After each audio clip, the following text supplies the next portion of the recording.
A mother is accused of killing her 1-month-old baby girl by putting the child in an oven.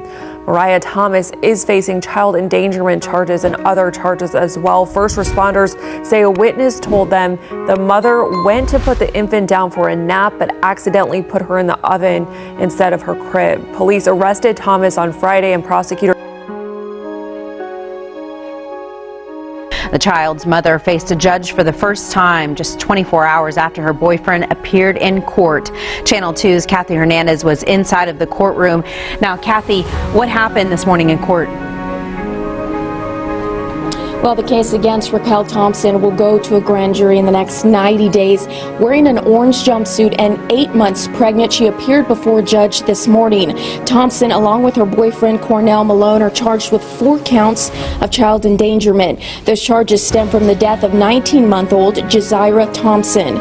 Court documents say Thompson and Malone left Jazira and Thompson's 3 other children at home alone at the Angel Ridge Apartments on November 17th. Court documents say Jazira played inside the oven and it tipped over on top of her. She died of severe burns. We talked to Thompson's brother after the hearing.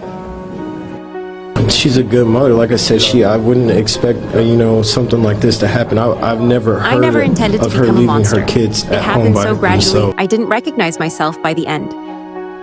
These words, written by the subject of today's documentary from her prison cell, offer a rare glimpse into the mind of someone who committed acts so disturbing they seem beyond human comprehension. Her journey from newlywed to a woman who aborted and cooked her child, then mutilated her abusive husband in retaliation, forces us to confront uncomfortable questions about mental illness, domestic violence, and the breaking points that exist in every human psyche. Through exclusive interviews with forensic psychologists who evaluated her, we'll piece together how an ordinary person became capable of extraordinary violence. What transforms a couple's wedding vows into shackles of torment? In the case of Sarah and Michael Brennan, their journey from altar to horror began on a crisp autumn day in 2017. Surrounded by 120 guests, they exchanged promises of eternal devotion against a backdrop of white roses and champagne toasts. Sarah, radiant in her grandmother's restored lace veil, beamed with hope for the future. No one could have foreseen how these moments of celebration would contrast so starkly with the nightmare that would unfold. The early months painted a picture of domestic normalcy. They settled into a 2-bedroom apartment in the suburbs, sharing morning coffee before commuting to their respective jobs. Sarah, a dental hygienist, and Michael, an accountant at a mid-sized firm, appeared to embody the young professional couple building toward their future.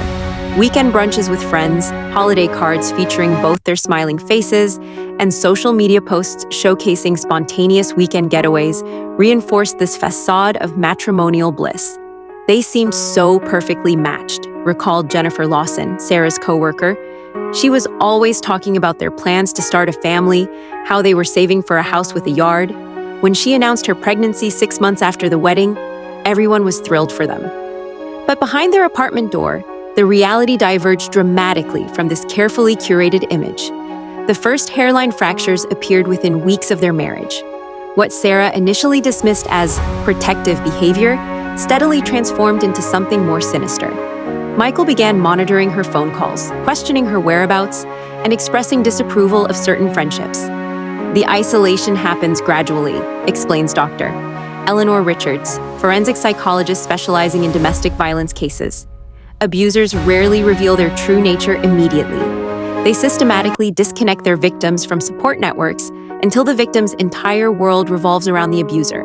In Sarah's case, her pregnancy accelerated this process, creating both physical vulnerability and a powerful emotional lever her husband could exploit. Sarah's journal, later recovered by investigators, documents this progressive psychological erosion. An entry from her second trimester reads, "Sometimes I feel like I'm disappearing.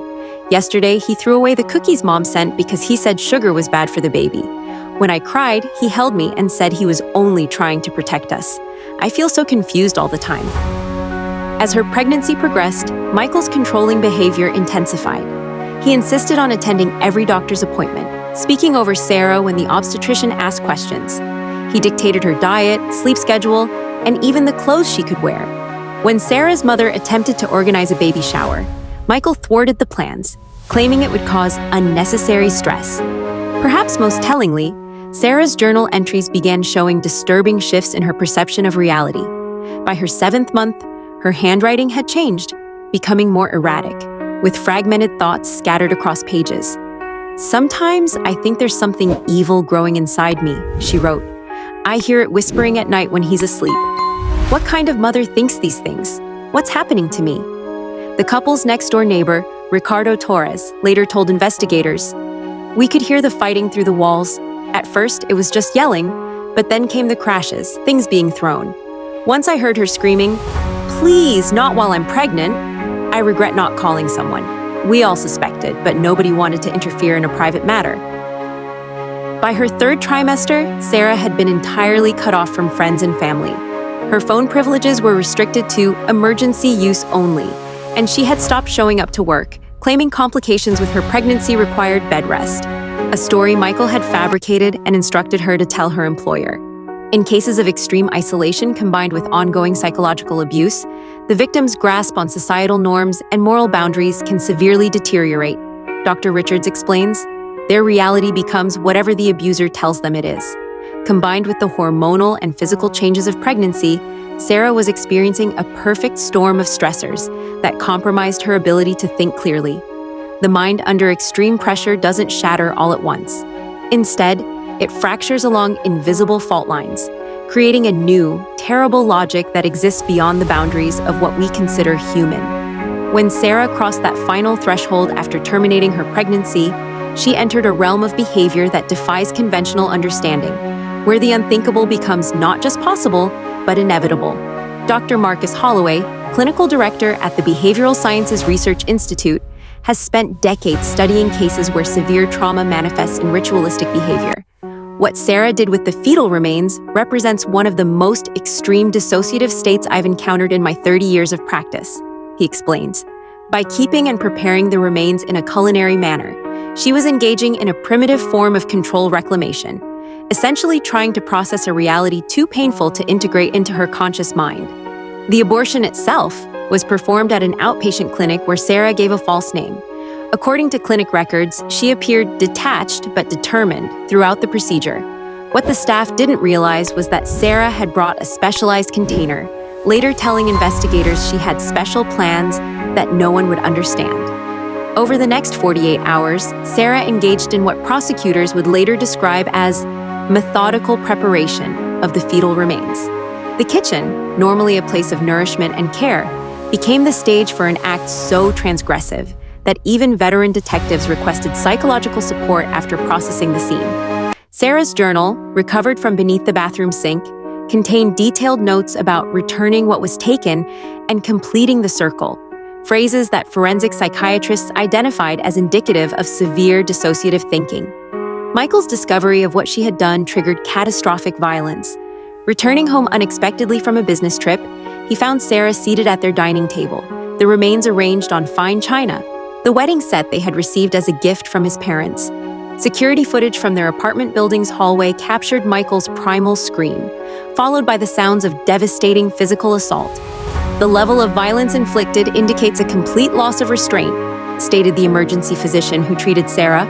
Court records document the extent of her injuries: 3 broken ribs, a fractured jaw, extensive facial contusions, and internal bleeding that necessitated the surgical removal of her spleen. The responding officers described the apartment as a scene of extraordinary violence, with blood spatter patterns indicating that Michael had continued the assault even after Sarah had collapsed. Perhaps most disturbing to medical staff during her 3-week hospitalization was Sarah's unusual effect. Nurse Joanna Kerr noted in her reports that Sarah spoke about both the cooking incident and the beating with an eerie detachment, as though describing events that happened to someone else entirely. When asked why she had prepared the remains, Sarah reportedly smiled and said, "It was the only way to keep it safe from him." Upon her release from the hospital, Sarah returned to the apartment, now cleaned of all evidence by a specialized trauma scene cleaning service hired by Michael's law firm. For 11 days, the couple existed in a state of terrible tension that neighbors described as the silence before an explosion. On the 12th night, as documented in Sarah's subsequent confession, She waited until Michael had taken his usual sleep medication before entering their bedroom with kitchen shears. "I felt nothing at all," she told investigators. "It was like watching someone else's hands move." The severing of Michael's genitalia was executed with what prosecutors called surgical precision, suggesting a level of premeditation that would later complicate her insanity defense.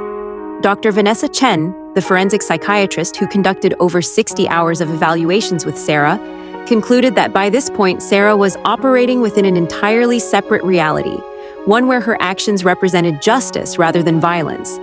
In her testimony, Dr. Chen explained that Sarah believed she was establishing balance through her attack on Michael. The breakdown of boundaries between victim and perpetrator raises profound questions about the nature of culpability in cases of extreme trauma. What we're witnessing here is the end result of trauma bonding, explains victimologist Dr. Terrence Walsh. When two people remain locked in a cycle of abuse, their relationship develops its own destructive language, a communication system based entirely on dominance, submission, and retaliation. The outside world, with its moral frameworks and social boundaries, ceases to exist. As our investigation into this harrowing case comes to a close, we're left with an unsettling reality. The boundary separating victim from perpetrator isn't the clear divide we might wish for. Sarah's 25-year sentence unfolds in a facility where she participates in intensive psychological rehabilitation, while Michael has rebuilt a life 3 states away, his physical wounds healed, but psychological scars permanent.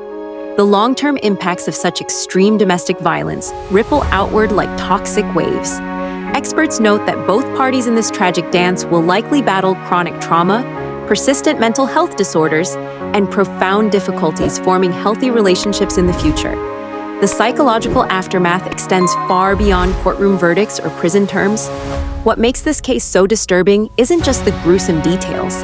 It's recognizing how ordinary lives can spiral into unthinkable horror when psychological distress goes unaddressed. In the photographs from their wedding day, we see 2 smiling faces that give no indication of the darkness ahead. That transformation from normalcy to nightmare should haunt us all, reminding us that behind shocking headlines are human beings whose internal worlds collapsed long before their crimes made the evening news.